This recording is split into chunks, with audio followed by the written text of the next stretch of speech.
আসসালামু আলাইকুম। আশা করছি আল্লাহর রহমতে সবাই ভালো আছেন, সুস্থ আছেন। আমরাও আলহামদুলিল্লাহ ভালো আছি। সবাইকে আবারও নতুন একটি ভিডিও দেখার জন্য ওয়েলকাম জানাচ্ছি। আশা করছি ভিডিওটি আপনাদের ভালো লাগবে। গতকালকে তো আমি কারেন্টের চুলা কিনেছি, সেটা তো আপনাদের সাথে শেয়ার করেছি।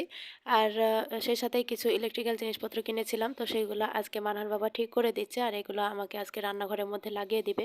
আসলে ভাড়া বাসায় থাকতে গেলে সব কিছু দেখা যায় যে মন মতো পাওয়া যায় না। মানে একটা জিনিস থাকলে আরেকটা থাকে না, আরেকটা থাকলে আরেকটা থাকে না, এই একটা অসুবিধা। আর আমার এই বাসাটাতে আসলে মেন সমস্যা হচ্ছে কোনো কিছু না পাওয়া গেলেও রান্নাঘরের মধ্যে কাউন্টার টপের উপর তো একটা সুইচ বোর্ড থাকবে, সেটাও নাই। যে কারণে আমি মানে রান্নাঘরের মধ্যে ব্লেন্ডার মেশিন অন করা বা রাইস কুকারে ভাত দেওয়া এগুলো কিছুই করতে পারি না, শুধুমাত্র গ্যাসের চুলাটাতে রান্না করতে পারতাম। আর এই যে এখন নিজে থেকে এগুলো লাগিয়ে দিতে হচ্ছে, নিজের টাকা খরচ করে আর কি।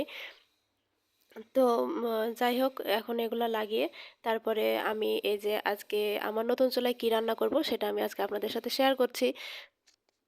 তো আমি আজকে পেঁপে ভাজি করেছিলাম প্রথমেই, আর এদিক দিয়ে মাছ রান্না করে নিচ্ছি। পেঁপে সবজিটা আসলে আমার বাসায় খুবই কম খাওয়া হয়। মানহার বাবা একদমই খেতে পছন্দ করে না। কিন্তু আমার কাছে পেঁপে ভাজিটা ভালো লাগে ভাতের সাথে খেতে বা রুটির সাথে খেতে।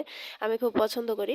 আর এদিক দিয়ে সব সবজির সাথে আমি মাছ রান্না করে নিলাম আর সেই সাথে কয়েকটা কুমড়ো বড়ি দিয়েছিলাম। আর সেই সাথে আজকে রান্না করে নিব গরুর মাংস। তো গরুর মাংসটা খেলে ইদানিং দেখা যায় যে মানহার বাবা আর আমাদের দুজনের একটু সমস্যা দেখা যায়। তারপরে গরুর মাংস না খেলে কি আর থাকা যায়? আর তারপরেও সবচাইতে বড় কথা হচ্ছে মানহার বাবার গরুর মাংস কিন্তু সবচাইতে প্রিয়। তো যে কারণে আর কি কয়েকদিন পর পর রান্না করতেই হয়। আর আ আ একবেলা খেলে তখন আর আরেকবেলা খেতে চায় না। যার জন্য মাছটা রান্না করা। তো এই যে এদিক দিয়ে মাংস রান্না করার জন্য আমি পেঁয়াজটা ভেজে নিচ্ছি। আর এই দিক দিয়ে আপনাদেরকে আরেকটা জিনিস দেখাই।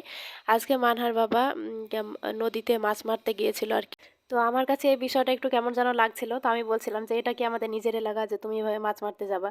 মানে মানুষে দেখলে হয়তো খারাপ ভাবে বা কি যেন বলবে হয়তো।" আমি মানে এটা সবসময় ভাবছিলাম। তো মানহার বাবা বলছিল যে, "এটাকে আমি মানুষের চুরি করে খেতে যাচ্ছি। মানুষের মাছ মারার একটা একটা মানে শখ থাকতেই পারে।"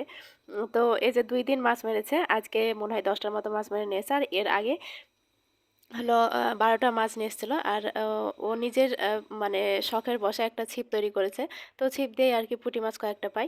তো এই ২ দিনে মাছ মেরেছে এ পর্যন্ত। আর এই ভিডিওটা অনেক আগের ভিডিও ছিল। তো সেটা আজকে একটু আপনাদের সাথে শেয়ার করলাম। আর বর্ষার এই সময়টাতে কিন্তু প্রচুর মাছ পাওয়া যায়। আর এখন ছোট মাছ মানে একটু বেশি পাওয়া যায় আর দামটাও একটু কম থাকে। তো যাই হোক, এদিক দিয়ে আমি পেঁয়াজটা ভেজে তারপর সবগুলো মসলা একসাথে কষিয়ে নিয়েছিলাম। আর এরপর আমি এই যে মাংসগুলো একে একে দিয়ে দিচ্ছি। মাংসগুলো কষে খুব ভালোভাবে রান্না করে নিব। তো আজকে মানে নতুন চুলায় নতুন পাতিলে এগুলোই আমার রান্না-বান্না ছিল। তো কেমন লাগলো আপনাদের ভিডিওটি? প্লিজ কমেন্টের মাধ্যমে জানাবেন। আর ভালো লাগলে অবশ্যই একটা লাইক দিবেন। আর চাইলে আমার পেজটি ফলো দিয়ে আমার সাথেই থেকে যেতে পারেন। সবাই ভালো থাকবেন। আল্লাহ হাফেজ। আসসালামু আলাইকুম।